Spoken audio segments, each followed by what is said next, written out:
Welcome back to the Neil Oliver Show. US officials have played down the arrival of 4 Russian naval vessels in Cuba for military drills. They're anchored in Havana Bay, some 90 miles from the US state of Florida. The vessels, which include a nuclear-powered submarine and a frigate, are being seen by some as a show of force amid Moscow's continuing tensions with the West over the military operations in Ukraine.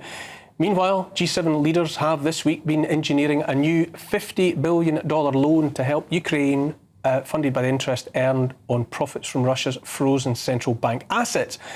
Joining me to consider all of this and to give his take on the situation is political scientist and former professor of Russian and European politics at the University of Kent, Richard Sakwa. Thank you for joining us, Professor.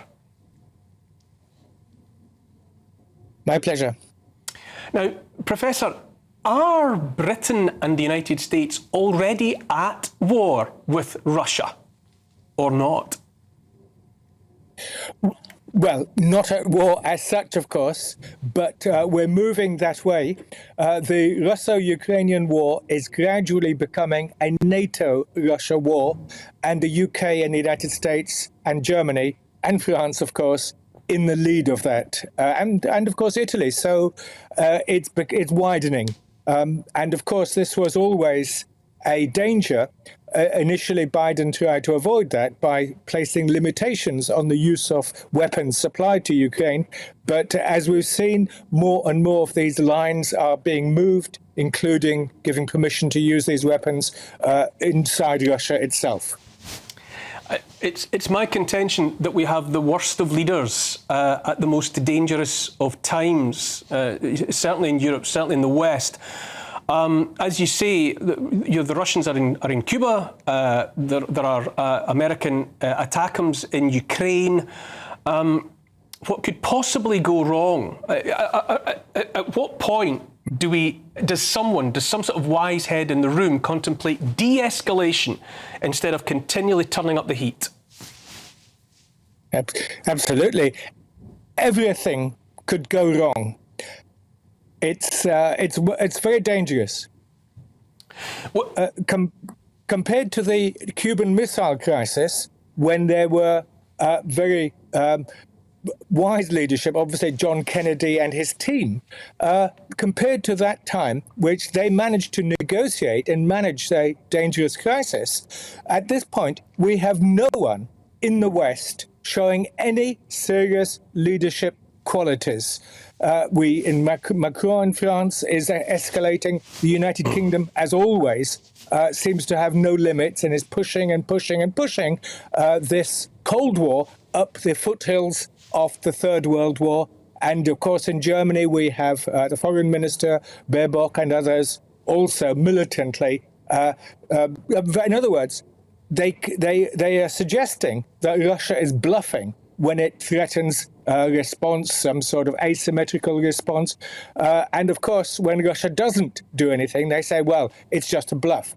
Well, Russia, as some of their commentators there say, they're bluffing until they're no longer bluffing. And his visit to Cuba is a sign of the fact that this war is escalating into possibly elements, as I say, it's the foothills of the Third World War at this moment in time. So far, the foothills, but we're going up that mountain quite fast. Greg Swenson, no wisdom in the West. No. What hope is there? I mean, are we dependent, actually, contrary to the way in which he's generally perceived or presented in the West, are we dependent upon Putin being the calm head in the room? I mean, ironically, that might be the case when you look at Biden, you look at Macron.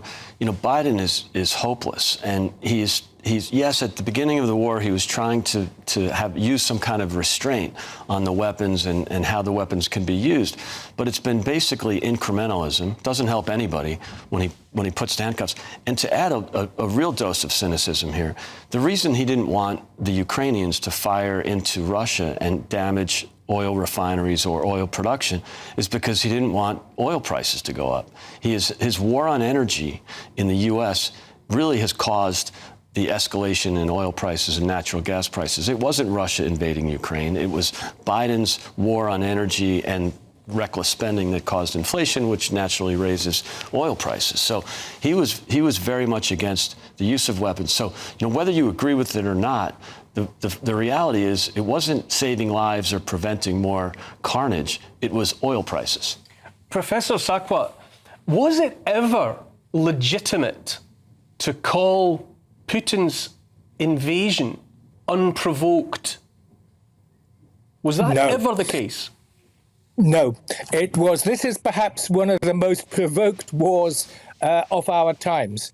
We can go all the way back to NATO enlargement and then specific actions in 2020, 2021.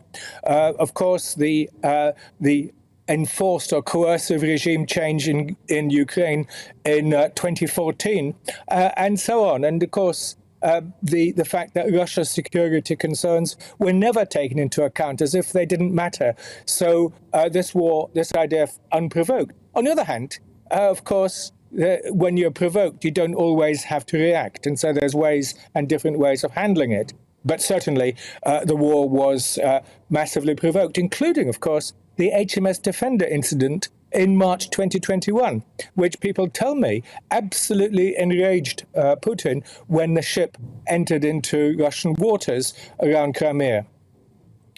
It's interesting, is it not, Professor Sakwa, that if the shoe was on the other foot, if you were to consider, for example, the Monroe Doctrine, and America's determination that nobody messes with the Western Hemisphere, what would have been the reaction of the US had Russia, or indeed China, embarked upon a program of planting a hostile presence in Central America? Yeah, we know what the response would have been because we saw it in Cuba in October 1962, when the response was absolutely robust. This is not allowed, and so what we've had is a sort of a universal Monroe Doctrine, where Russia's security interests simply, we're not even talking about a sphere of interest. We're talking about a sphere of security, and of course, what's happened is that the situation became exacerbated and finally exploded in 2022. Greg, it's my contention that the whole world, and certainly the likes of Macron and Sunak and the rest, they urgently need a history lesson. A relatively recent contemporary history lesson, perhaps going no further back than 2014, but certainly we should all be paying attention to what happened in 1962. Absolutely, and if you look at what happened later, in between, in the late 70s and early 80s, the deterrence factor was important. And whether or not you're for defense buildup or proxy wars, like we saw in Nicaragua and El Salvador at the time, there was a massive defense buildup with the intention of never firing a shot. Reagan hated nuclear weapons. He hated them more than anything. And yet he realized that there had to be an economic expansion to support this. There had to be a defense spending expansion.